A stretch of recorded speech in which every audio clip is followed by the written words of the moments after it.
সাথী ও বন্ধুগণ, এ পর্যায়ে আপনাদের সামনে বক্তব্য নিয়ে আসবেন বাংলাদেশ ছাত্র দল স্বেচ্ছাসেবক দল রাবিগঞ্জ উপজেলা শাখার সংগ্রামী আহ্বায়ক সাবেক ছাত্র নেতা জনাব কাদের কিবরিয়া রানা। ওনাকে তার মূল্যবান বক্তব্য রাখার জন্য বিশেষভাবে আহ্বান জানানো হচ্ছে। বিসমিল্লাহির রহমানির রহিম। যে জিয়া জনতার সে জিয়া মরে নাই। সংগ্রামী সাথী বন্ধুগণ, বাংলাদেশ জাতীয়তাবাদী স্বেচ্ছাসেবক দলের আয়োজনে আজকের এই নির্বাচনী প্রচারণা মিছিলে যারা অংশগ্রহণ করেছেন সবাইকে প্রাণঢালা অভিনন্দন ও শুভেচ্ছা। সংগ্রামী সাথী বন্ধুগণ, 17 বছর আন্দোলন সংগ্রাম করেছেন, দীর্ঘ পথ পরিক্রমায় আপনারা টিকে ছিলেন। এই দীর্ঘ পথ পরিক্রমায় যারা আপনাদের সাথে ছিল, যারা পাশে ছিল, তারা হচ্ছে জনগণ। কিন্তু যারা বন্ধুর বেশে আপনাদের সাথে ছলনা করেছে, তারা কিন্তু আপনাদের পাশে ছিল না, তারা বরং আজকে আপনাদের শত্রুতে পরিণত হয়েছে। আর এই শত্রু কারা?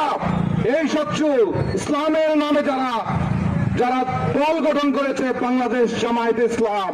আপনারা জানেন ইসলাম একটি স্বাধীন ধর্ম, সেই ধর্ম নিয়ে কখনো কোনো ব্যক্তি রাজনীতি করতে পারে না। আমরা এই ধর্ম ব্যবসা থেকে মুক্তি চাই। সংগ্রামী স্বাধীনতা কামী মানুষ সবাইকে আমি অনুরোধ করে বলবো, মহান স্বাধীনতার যে যুদ্ধ হয়েছিল, ভাষা আন্দোলন হয়েছিল এবং 24-এর যে গণ আন্দোলন, প্রত্যেকটি আন্দোলনে যারা এই স্বাধীনতাকামী মানুষের বিপক্ষে কাজ করেছে তাদের নাম জামায়াতে ইসলাম। এটা বারবার বলছি কেন? 1971-এ 30 লক্ষ শহীদ, 2 লক্ষ মা বোনের সম্ভ্রমহানি। এর প্রধান কারণ, এর প্রধান যারা সহযোগিতা করেছে পাক বাহিনীকে, তাদের নাম কি আপনারাই বলেন। ঠিক তারপরে 85-র পরেও এরশাদের স্বৈর শাসন আমলেও এরশাদের পক্ষে তারা অবস্থান নিয়েছিল।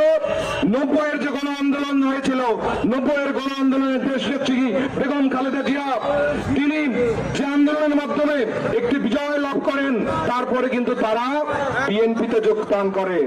ঠিক তারপরে 96 সালে যখন দেখে বিএনপি ভোটের মাঠে একটু রেজাল্ট খারাপ হতে পারে, 96-তে আবার তারা আওয়ামী লীগে যোগদান করে। তারা আবার যখন দেখে বিএনপি ক্ষমতায় আসার সম্ভাবনা, 2001 সালে আবার বিএনপিতে তারা যোগদান করে, তারা বিএনপির সাথে থাকে।